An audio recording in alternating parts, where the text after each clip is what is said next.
Hey, welcome to the All49ers show. Grant Cohn, Jose Luis Sanchez III, here to talk Niners with you for the next hour. And we're going to be focused mostly on the interview that good friend of ours, Larry Krueger, did with Steve Young over on the radio here in the Bay Area. So, excellent interview with Larry Krueger. Steve said a lot of things.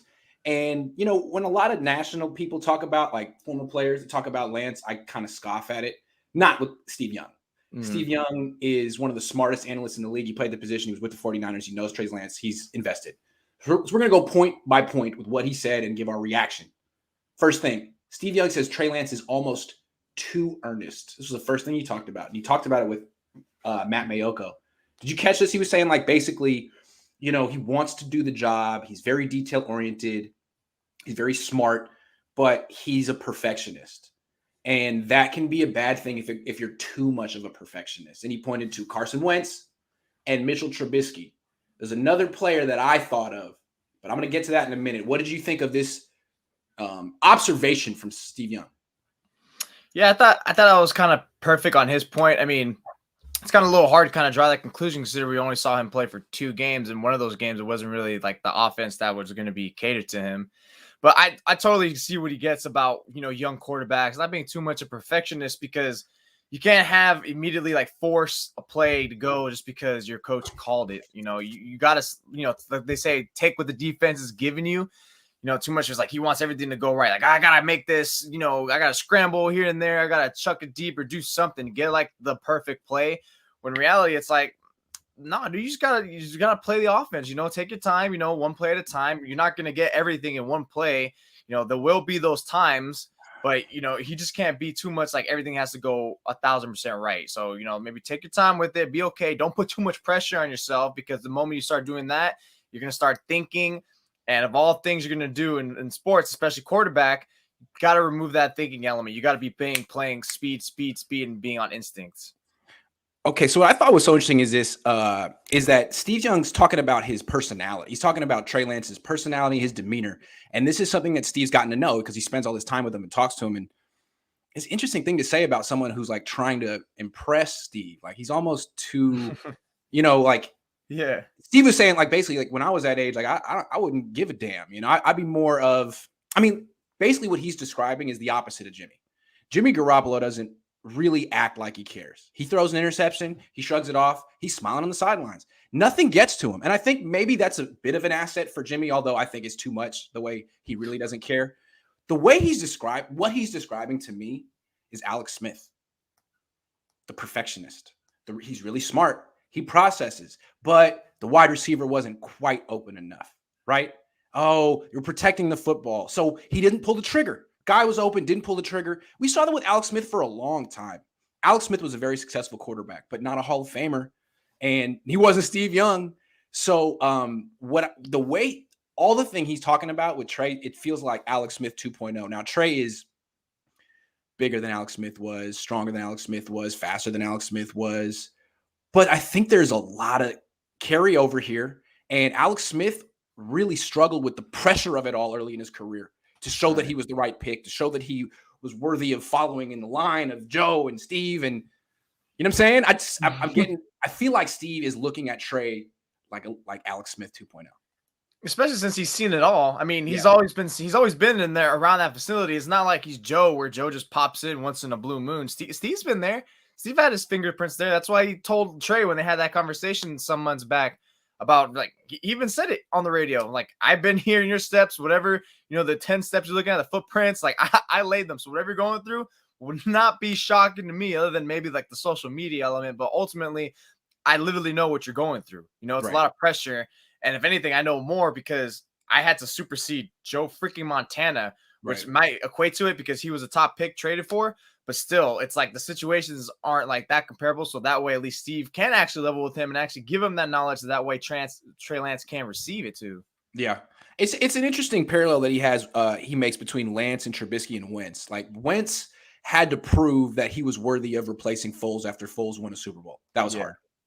And any mistake that Wentz made was magnified because of that. Same thing with Trubisky. Like, he actually was successful for a Bears quarterback. They all lose. but he got drafted before Mahomes, so he needed to like prove that he was worthy of that, and he couldn't, and he became a punchline. So, I mean, Lance is like extra pressure on Lance. It's not just a team drafted you. It's they traded up and you're replacing Jimmy Garoppolo, who won a lot. So if you don't win and you have good numbers, no one cares. There's a lot of pressure on Lance. And I think he understands it. And he's doing all the things, all the right things. But at a certain point, I think Steve's saying, dude, you got to not care the way Jimmy doesn't seem to care. Because Alex Smith cared a lot. And I think Trey Lance has that going for him already. You saw in his first, not even his first press, most of his press conferences already. You know, they try to hit him with the throwing motion, with his finger and stuff like that. Or when you asked him about like how do you feel, like you haven't even done anything, you're already getting like criticized, like you've been playing for like 10 years, and you're just like, you know, I was just talking to Pete over here, whatever, and he's just like, dude, like whatever. He's like, this guy is literally just head low, push forward. You gotta freaking love that, because you can get like some of these young players who are just gonna be so obsessed with it. He has teammates who are like that. So I mean, the fact that he's already, but when you're a quarterback, you definitely cannot give an ounce of attention to that. So already so far, without starting the game, he's on the money, A+. But it's gonna be interesting how he's gonna really react when the season comes, and you know, when the walls are closing in on him, and seeing how he reacts. Like, God forbid he's playing terribly, or there's a losing streak. However, you know, you want to take it. That's where I really want to see how he's really going to react. Like, is he going to feel in a corner where he starts to force it like a perfectionist? Right. Is he going to start to care? That's where I think it's really going to have to play out for him, and how he's really going to have to really polish it down, and hopefully he doesn't reach into that perfectionist zone. Yeah, maybe Trey should have a conversation with Alex Smith, because Alex Smith probably would talk to him. And Alex Smith is like the king of being able to talk about adversity among quarterbacks. Now, Trey, it's like Alex Smith had a ton of adversity early in his career. He didn't handle it particularly well until Harbaugh got here. Got benched a lot of times. Trey's not in that position. He's not getting a new offensive coordinator. Well, he's not getting a new coach every year. He does have a new offensive coordinator, but it's Kyle. And what else? I mean, he's got a good team around him. Alex Smith didn't have a good team around him until he was like 27, 28. So I think that, you know, even if he is just like a more physically gifted Alex Smith, he should have a lot of success, even if he's not necessarily like a top 5 quarterback. Yeah, it's all going to be like a telltale sign, right? Just see how he handles it. But I think that's also a little bit why you also have like, you want to have like the good talent that he has around him to make sure it's all, you know, he doesn't have to feel that pressure. And the way they uplifted Jimmy throughout the years, you'd expect that they have his back too if he ever finds himself in that pit. It's going to be interesting to see how fans react from going from Jimmy Garoppolo to back to a very cautious quarterback, potentially like Alex. Because if you remember, fans were freaking tired of Alex Smith at the end. Yes. Tired of him. And even though like the car came out. He would, like, make the right decisions a lot of the time, like he was boring. He wouldn't throw deep. He wouldn't throw it. He wouldn't make plays. He just kept checking down. Even on third down, he would check down. And what some people like about Jimmy is he's this YOLO attitude. It's 3rd and 7. I'm throwing 1 yard past the marker, no matter how many linebackers are waiting for the ball. I'm throwing it. You know what I'm saying? And I think people are tired of that too. But at a certain point, if Trey's not elite, people are going to use his cautiousness against him. And you'll see it on 3rd down. Like, oh, the guy was open. Trey didn't throw it. Why? Jimmy would have. I mean, you know, the window wasn't that big. I don't want to throw picks. That was his. If you look at Trey's numbers in college and Alex Smith's numbers in college, they're similar. Neither one threw picks. It was part of their whole thing coming into the league. And then Alex Smith started throwing hella picks. Anyway, I think it's interesting. Steve Young, like, really doesn't hand out praise for quarterbacks very much because he was one of the best ever. And he's looking at Trey like, yeah. And he's really necessary right now for, like you said, the national media, the way they just like sideball this guy, like lowball Trey Lance to Kingdom Come. It's really like a balance, because most of the voices who are saying it are in the masses, but it's not heavily weighted compared to like you have a Hall of Fame freaking quarterback like Steve Young. So that's really needed, in my opinion. They really needed that someone to really balance the scales, because it's really getting annoying. Like I said, like you get the arm. We just talked about last week, the arm fatigue. Like, come on, can we get someone who's going to say something nice about him other than just like people like us who are trying to actually give him a chance? Yeah, absolutely. All right, we got a question from Irfan Mirza. It says PFF released their 30 to 26 best players in the league. They have Deebo at 28, Bosa at 26. Thoughts? I saw that. Interesting. Yeah, the Bosa thing. The Deebo thing was ridiculous. How did you not have him as like a top 10 player? I don't get it. Well, Bosa 26 seems right, I think. But Deebo, I think at least top 10. I won't go top 5, but top 10. I probably put him like an 8 or 9. Like 26, 28 feels so far away. the thing with Deebo is like, I think it's fair to say he's not a top 5 wide receiver because that's a specific position.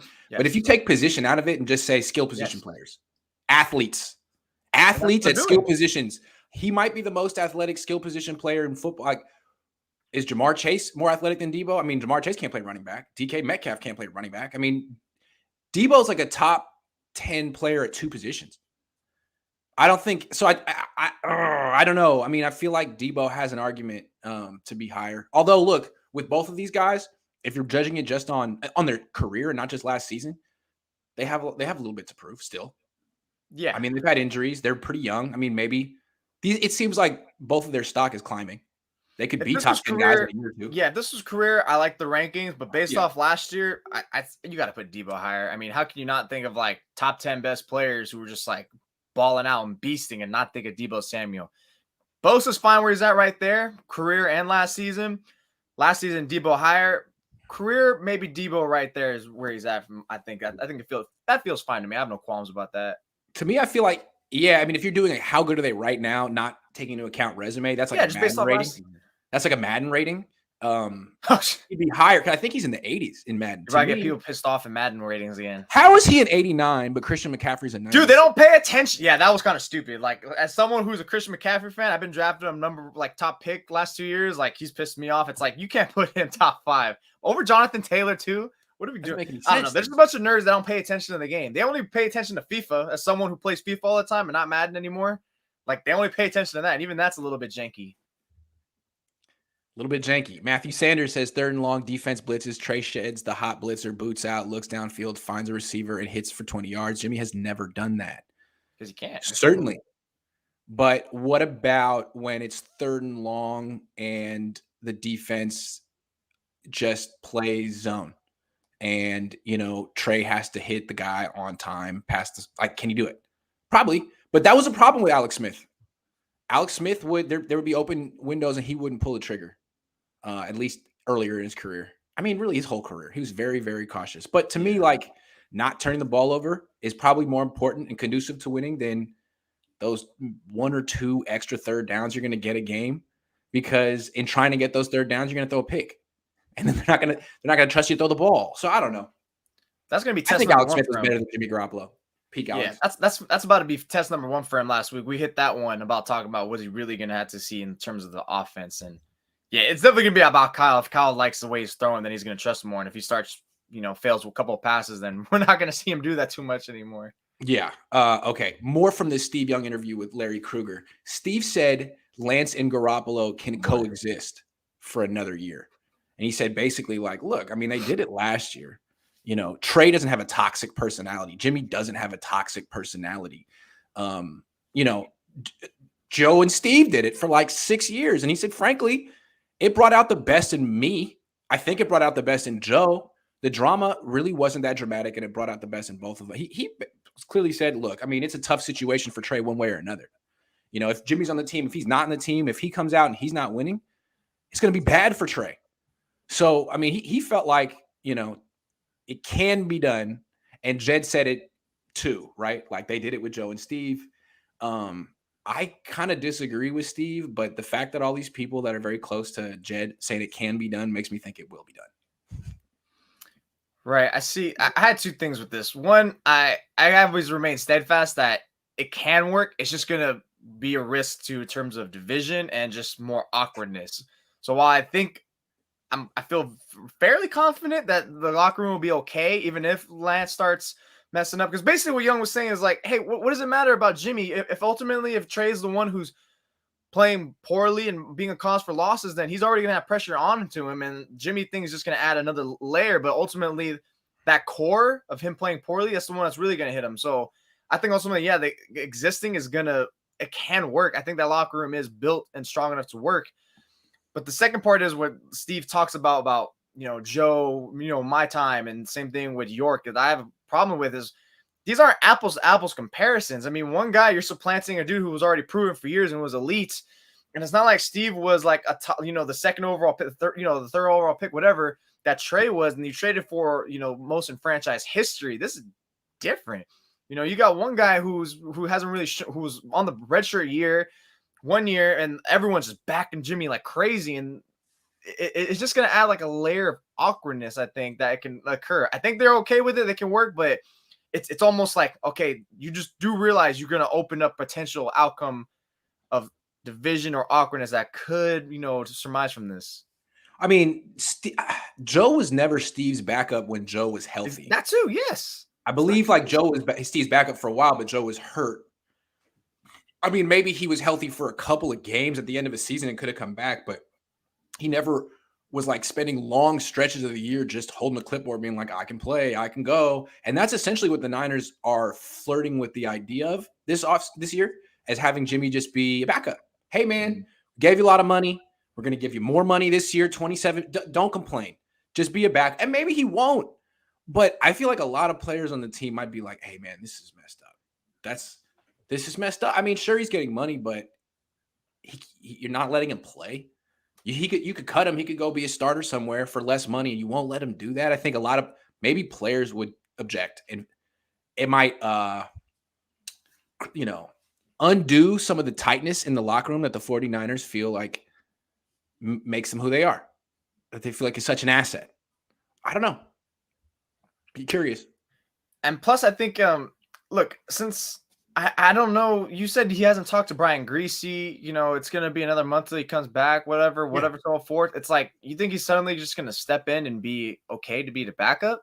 Like, that's a little weird. Like, come on. You fully expect him. He's going to get that layaway vacation that he was for OTAs. They're going to excuse him again off top. I mean, even without this excuse, that was already a guarantee. And now you think he's just going to step in and just suddenly have like, I'm ready, guys. Let's go. Let's step into the fold. What else got newly installed?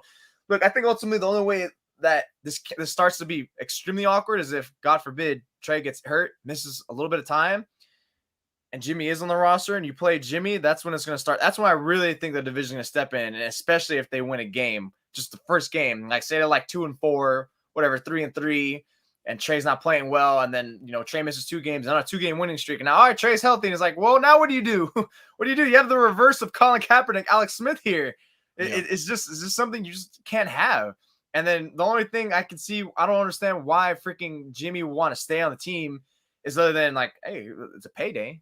It's a payday. They said I can keep on, but is that better for his future? Then I think that's why something like why Steve Young suggested, why I suggested that before Steve, is that maybe he demands his release after all, just because it might be better to get that chance of trying to find a place to start or just fill in for someone, because how am I going to up my value here just to prove I'm still a good teammate? I've already proven that.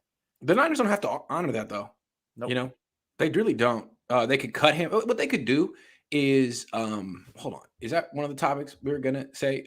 Yeah, let's talk about that right now. Okay. Steve Young says Jimmy Garoppolo should ask for a release if he's not traded before the season. So I guess this is the timeline that Steve's thinking. Jimmy's been throwing for the last few weeks, but he won't be cleared until mid-August, according to Ian Rappaport. And by cleared, I think that means like able to practice, able to go into a game, a preseason game, able to do a full private workout, actually make all the throws. So I don't think he's going to be competing. I don't think he'd be participating in training camp. He might miss a first couple of preseason games. I mean, if Cleveland gets the bad news on Deshaun Watson next week, Jimmy's not around. I mean, Jimmy's not really available to step in right away. It seems like this might ruin his trade value if he had any. So they could, wait for him to finally get cleared and then try for a week or two to trade him. And then if, final cuts come around and his contract's about to be guaranteed, the $27 million, he could ask for a release. They could release him. I guess who wants to have a $27 million backup? What the Niners could do is release him and say, look, whatever offer any team makes you, we'll beat it. If some team wants to give you $7 million, we'll give you $8 million to be our backup. What do you say? He might just be like, I'll take less to leave. Thank you very much. Or he might be like, yep, you know what? That's fine. I don't believe in Trey Lance. He's going to get benched. I'll take $8 million. I'll be right here. Get my team back. He could do that. I don't know. What do you think is going to happen here? As you're talking, I started thinking like there really is like multiple pathways that can go with this. You can get cut outright as soon as he's healthy. You can wait off until that final cut. You could demand his release. He could that 1% chance to get traded, which I see no way in hell he's going to get traded. Or they can hold him onto the season, commit to him as a backup, or hold him into the season and use him as a mid-season trade commodity. It's my God, who would have thought like months ago between Deebo Samuel getting traded or / extended versus this, that Jimmy Garoppolo is the one that is going to be the most complicated. That's a little wild to me. But I think ultimately that they should trade him. I mean, cut him. Because no one's going to trade for him. I mean, if Deshaun Watson gets handed a suspension in the coming days, the coming weeks, I mean, it's great. I mean, it's still going to be a while before Jimmy's good. And then even then after that, do you really trust him? Are you going to give him that time to get in the playbook to get rapport with his teammates? There's a lot of like variables that are hanging around this guy that it's like, is it even worth the headache? I mean, again, I've been saying for the 49ers, like, just flip the page, man. And I get what Young said in the last topic, can it coexist? At least you have that backup, God forbid. You have that contingency plan if he goes down, and Kyle Shanahan, just win. So it's almost like let's develop Lance, we can win with them, but goes down for a time. We want Jimmy to step in because we know him and he can do this. But to me, it's just why just keep this running along? I mean, you already committed so much to Lance. Why not just give another aspect, another point to prove that Jimmy's gone now? He's healthy.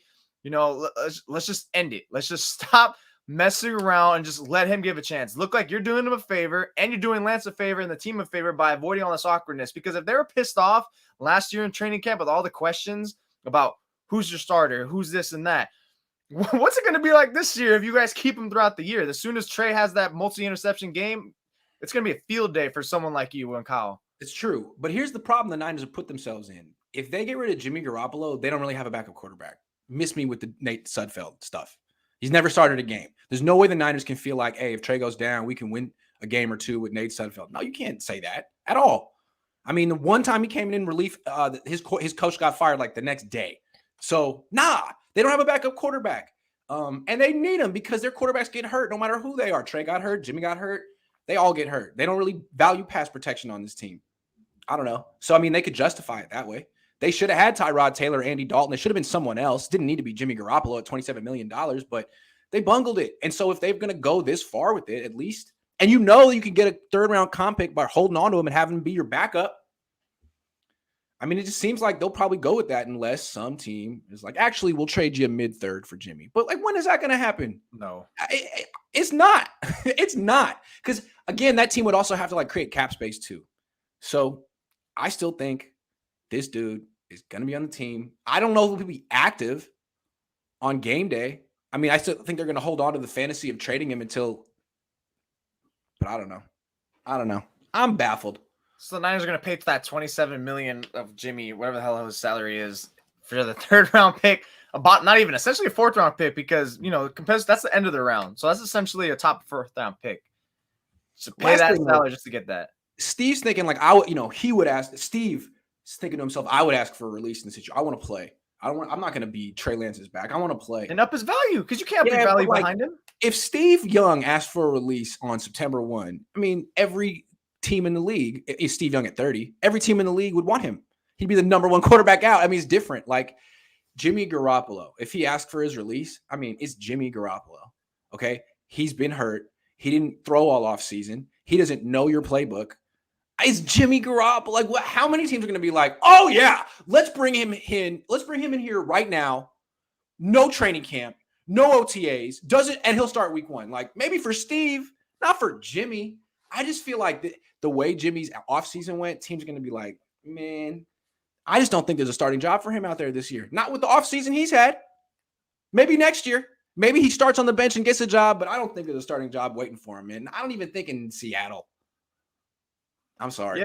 Yeah. The only way he's going to start is first of all, the only way he's going to be attractive is if he is a free agent. Second, the only team he's going to be attracted to is a team with a quarterback, question mark. So like a Seattle, for example. And even if they sign him, he's not going to start right off the bat. That's going to be like something like Drew Lock's going to have to play his way out. And then the Seattle Seahawks especially are going to feel confident saying, hey, we have enough time to get Jimmy up to speed. He's had like a couple months, like say it's like week 8, week 9, because they've already seen it. Hey, the Niners acquired him mid-season, and it took him just some weeks to get it acclimated. And look, they won hella games with him. Why can't he do it with us now that he's more of a proven veteran? He's been in the league longer and actually gotten a lot of starts under his belt. Yeah. So I think there will be a market for him as a free agent. That's the only way. I mean, why not take a flyer? How much is it going to cost you? What's Jimmy going to cost? Like $4.5 million, $5 with incentives, whatever. Exactly. But again, like if he's not even cleared until August, if he's not released until September, like you could sign him, but to be your starter, he hasn't done anything all off. He doesn't know your team. He doesn't know your playbook.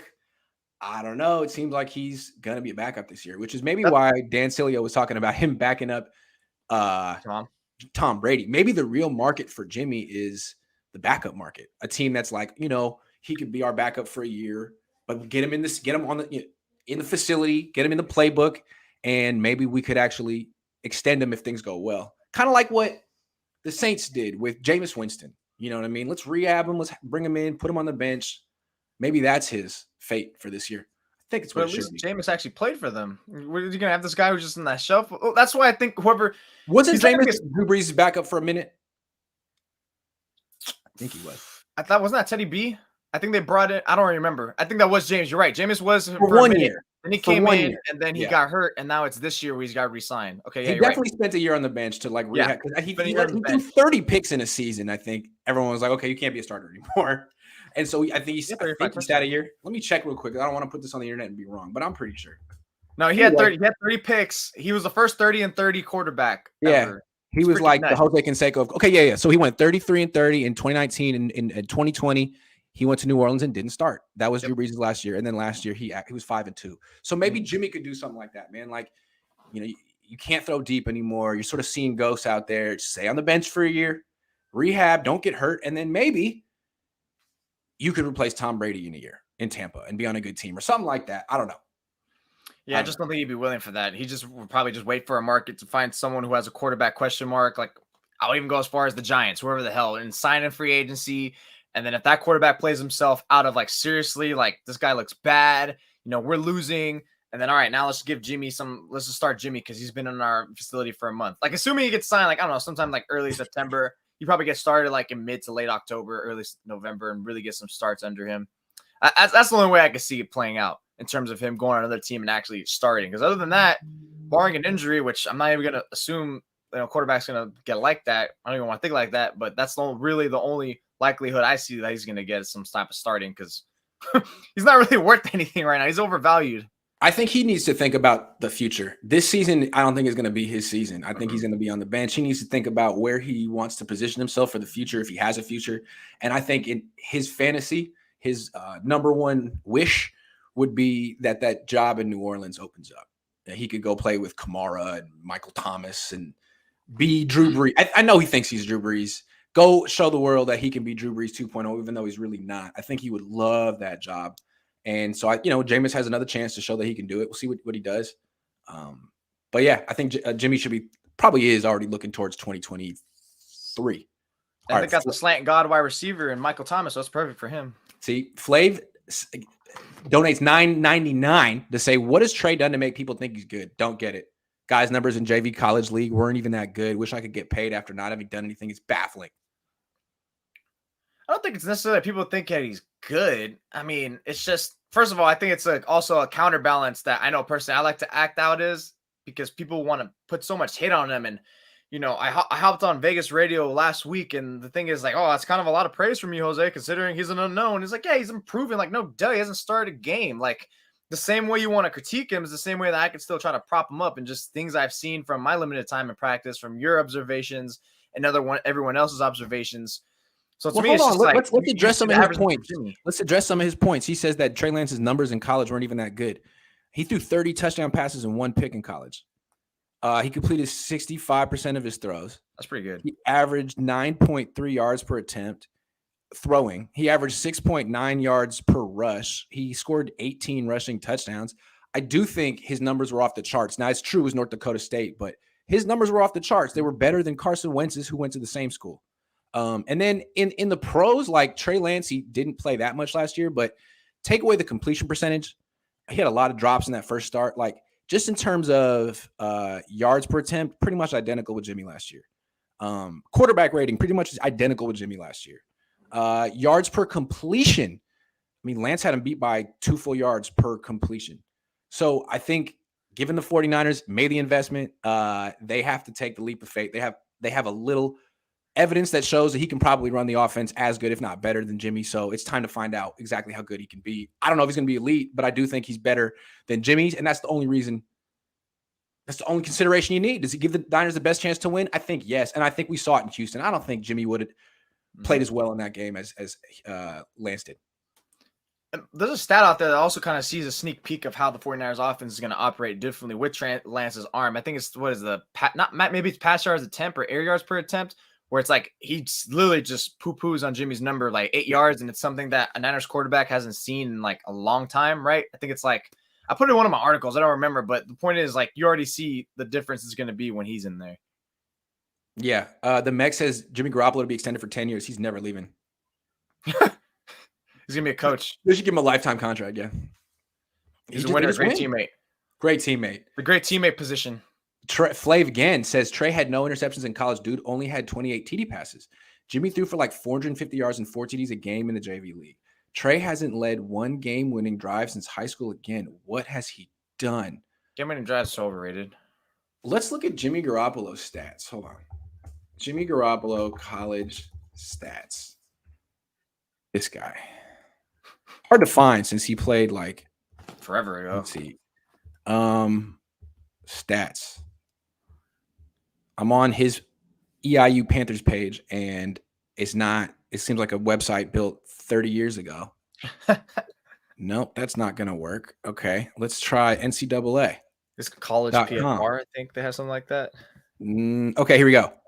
So his final year, he threw a lot of touchdown passes. That's true.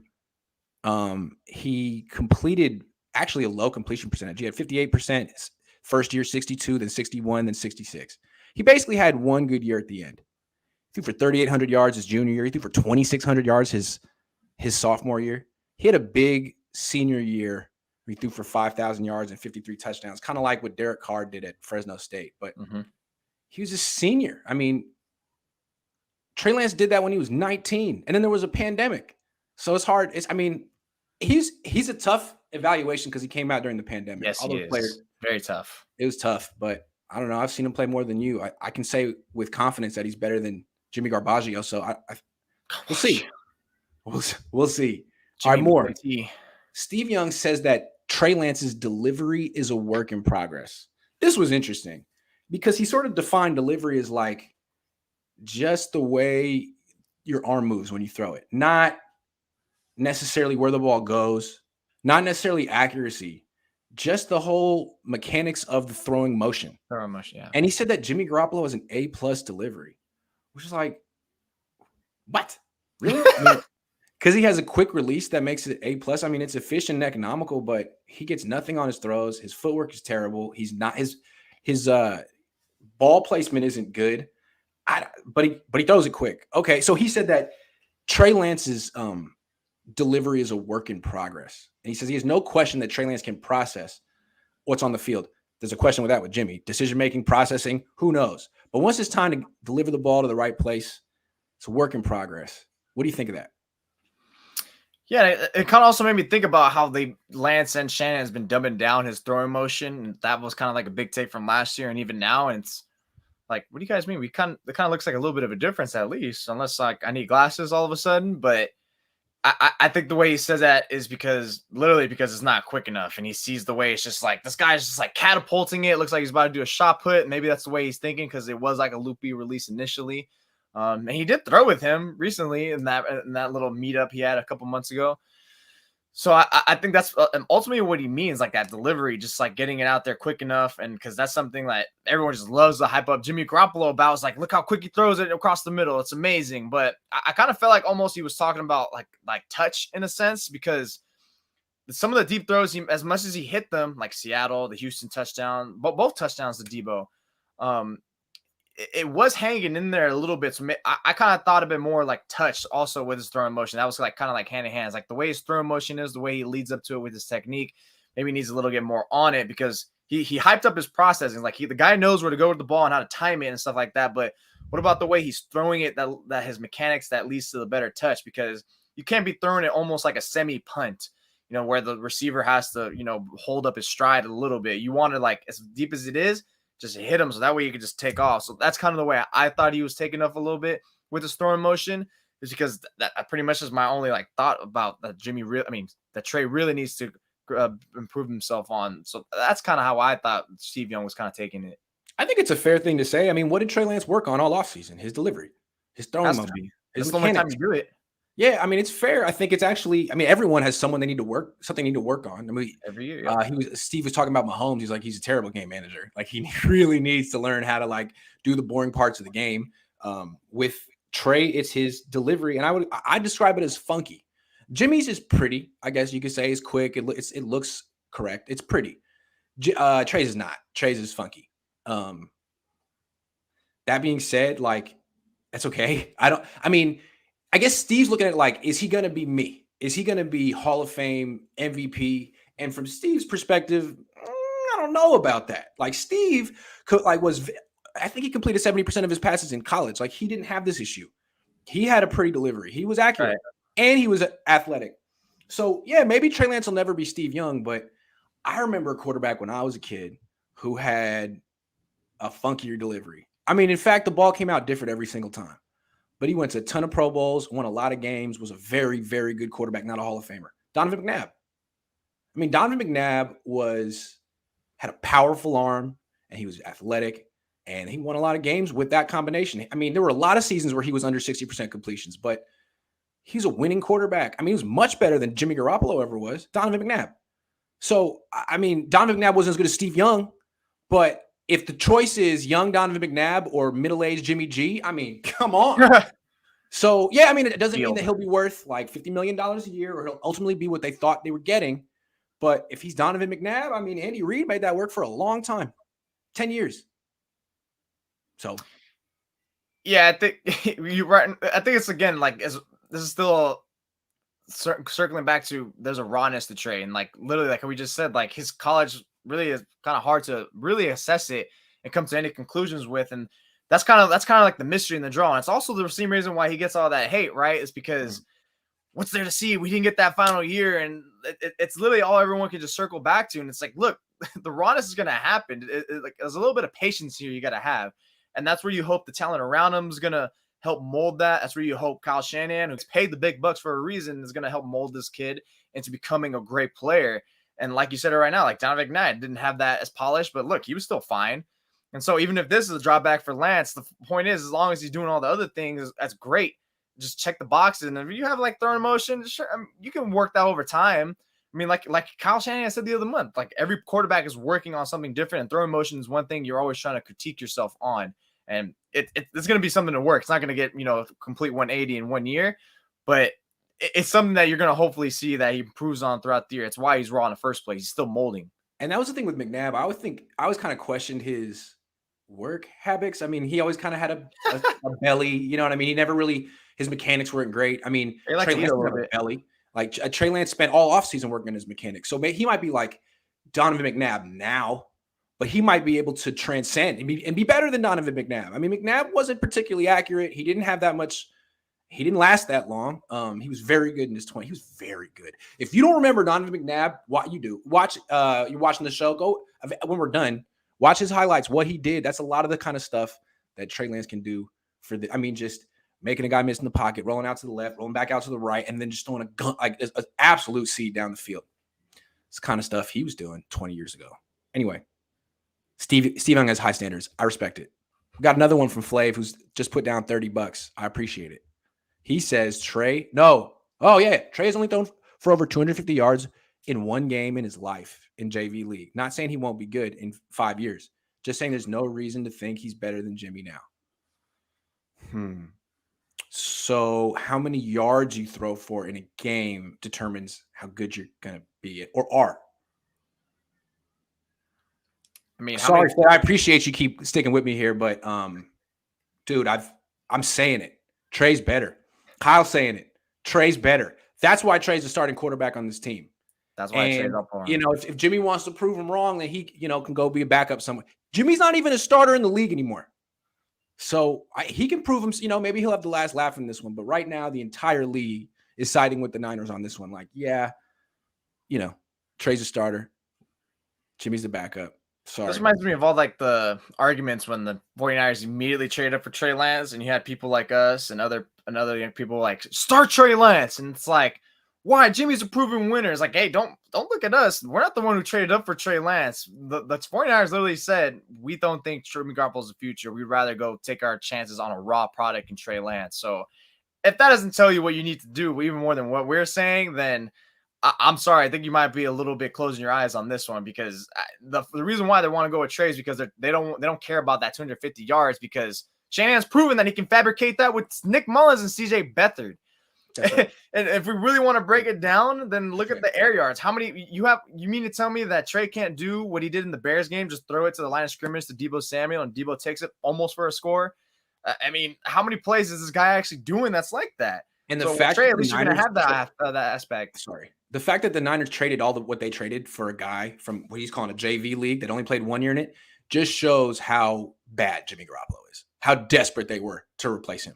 I mean, Flav might disagree, but Kyle's done. He's through.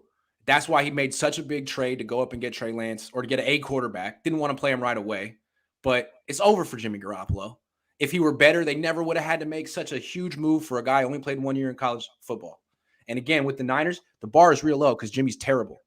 Jimmy, despite having the best weapons in the league, has to hand off 40 times a game because you can't trust him. And you're running the ball 40 times a game, 10 on 11 football, because Jimmy's he can't move at all. And really, all you get from Jimmy is a few nice throws on third down every game, but it's a double-edged sword because he throws picks too. He throws a couple passes at the defense, either catches or drops every game.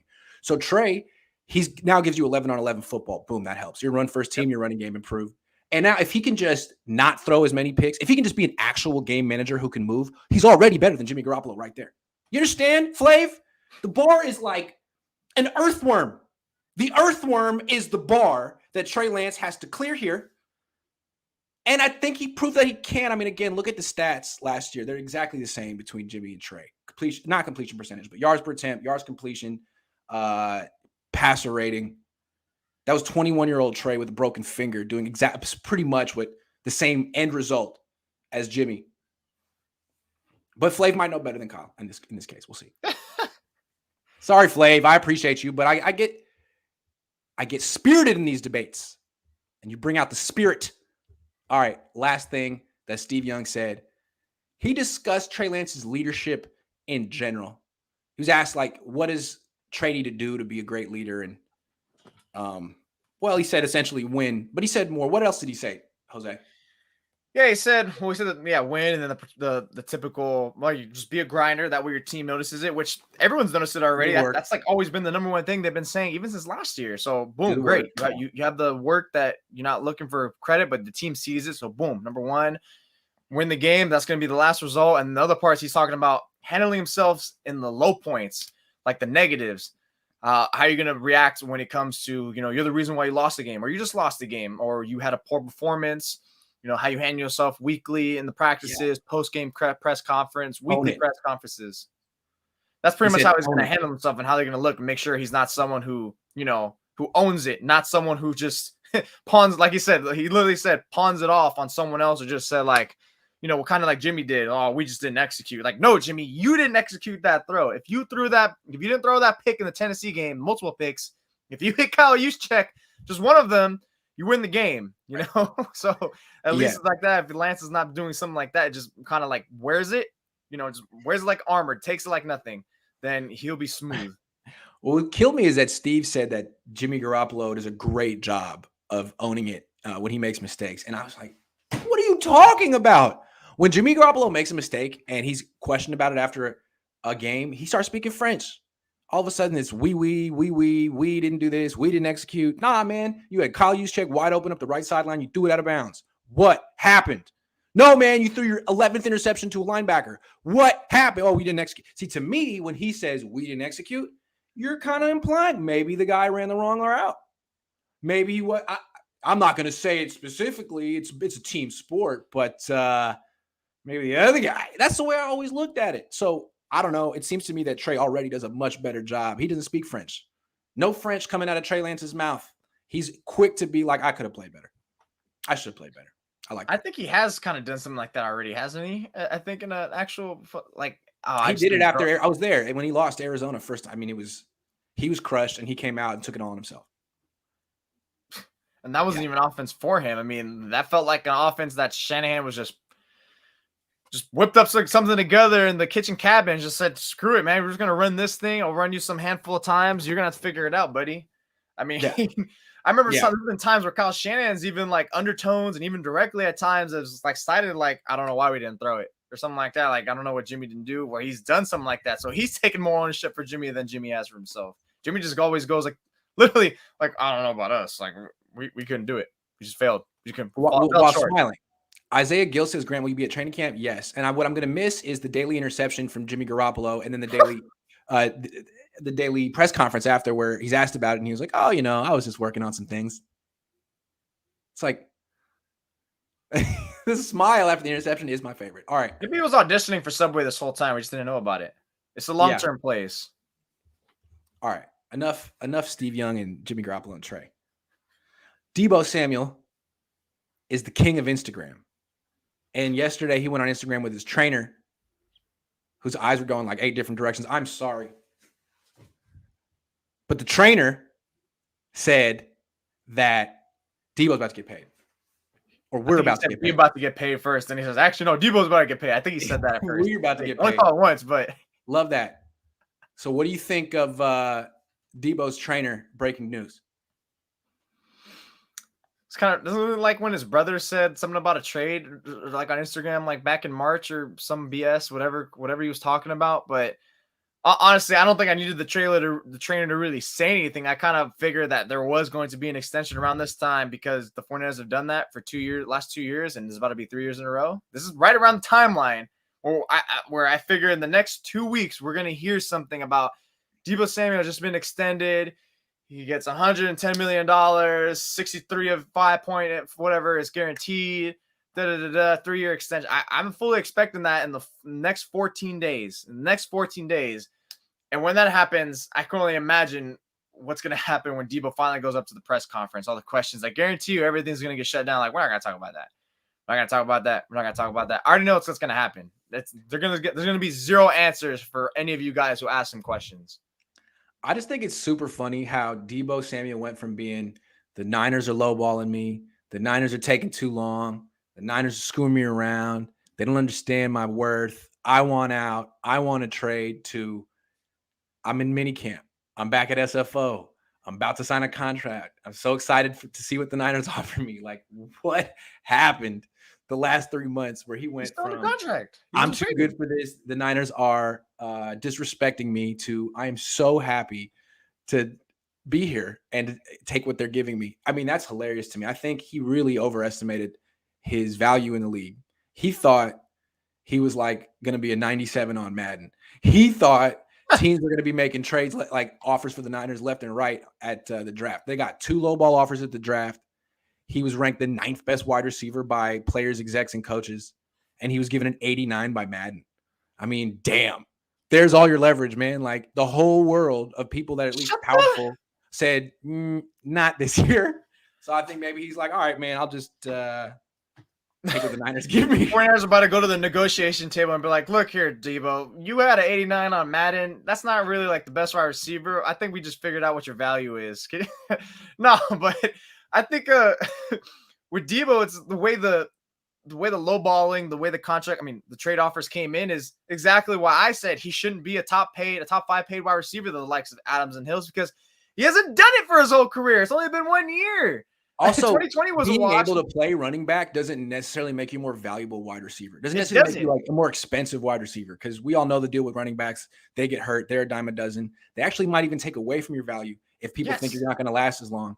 So it's like, all that work he does at the line of scrimmage or behind it, that's not really being a wide receiver. Those are extended handoffs. You're a running back. And if you take away all that stuff, then route running and hands become much more important when you're 5, 10, 15, 30 yards down the field. And frankly, his route running and hands aren't as good as maybe 7 or 8 or 9 other wide receivers in the league. That's the issue here. I don't know. So maybe I don't know. Maybe his agent didn't explain that to him, but I think he gets it now. And maybe he'll get better with that over time. Maybe that's why he wants to be the exclusive wide receiver. But again, it's why he hasn't. It's been 1 year, great all pro year, magical year. But you don't get paid off of your 1 year. You get paid off of your body of work. I mean, your first year was promising, nice. You really turned it up the second half of the year. 2020, more or less a wash. You were injured. Okay, boom, that's a knock.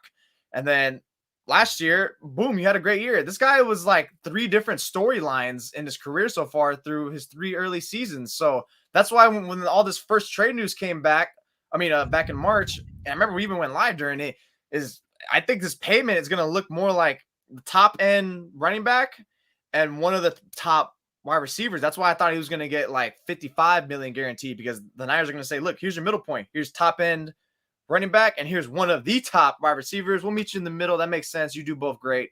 Call it a day. And that's probably why he's pissed off. I mean, to me, the Niners did treat him like the number 1 wide receiver in the league the first half of last year. I mean, he got a ton of targets. They were giving him like 10, 11, 12 targets a game, and he was on record pace with yards, essentially. And they weren't winning. But they weren't winning, and he was dropping a lot of passes, and you can't blame that on Jimmy Garoppolo.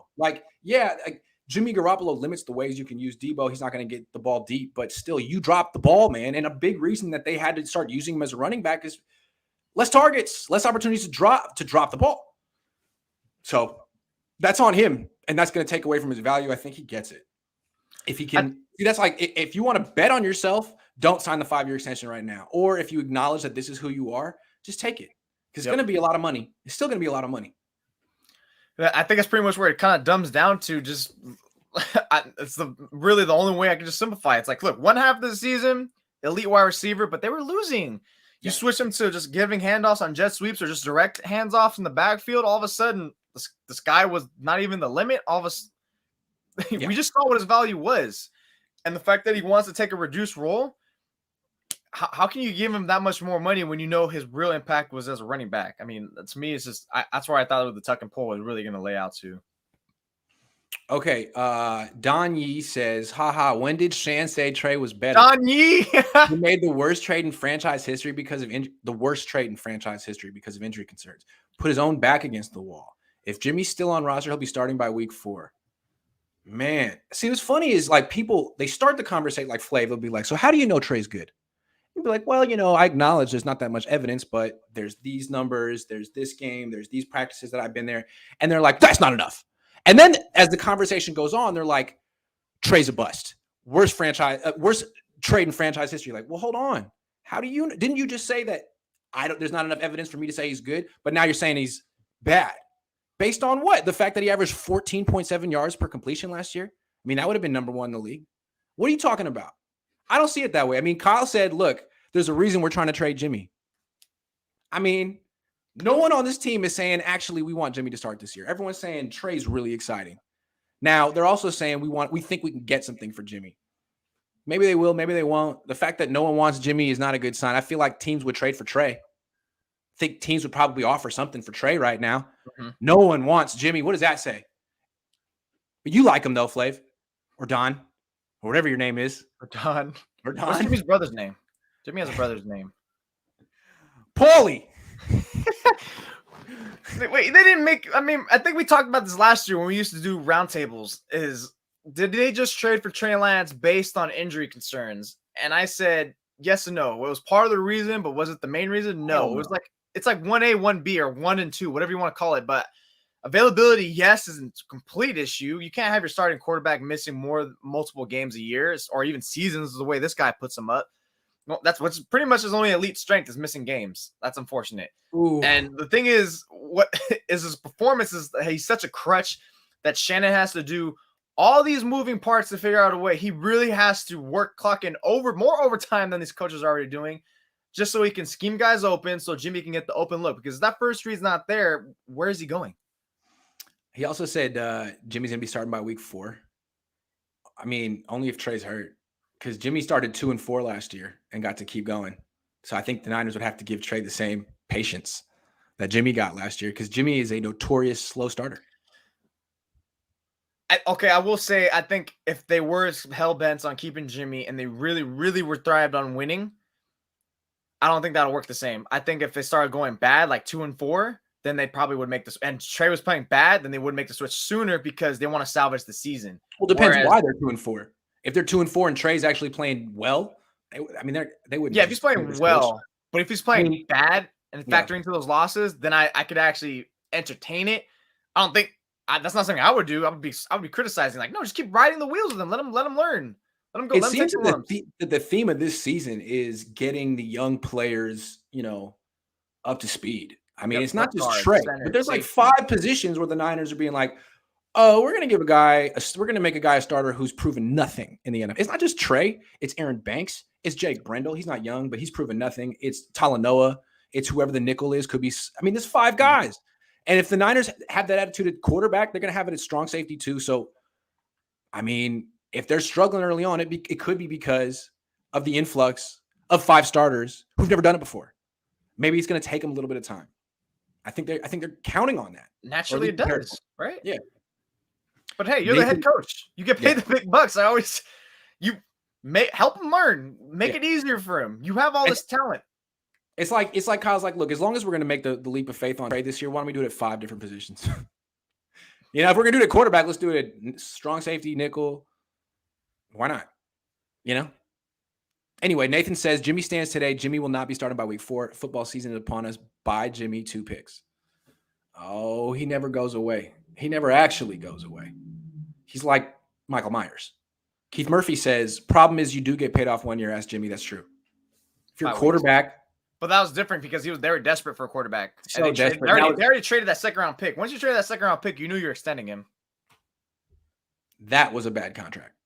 Keith Murphy says, oh, we already got you. Sorry. Niners Daddy says, at Flav, Trey played against Seattle on same day. Trey had a far better game on every aspect despite being thrown in at halftime. Yeah, he better cope.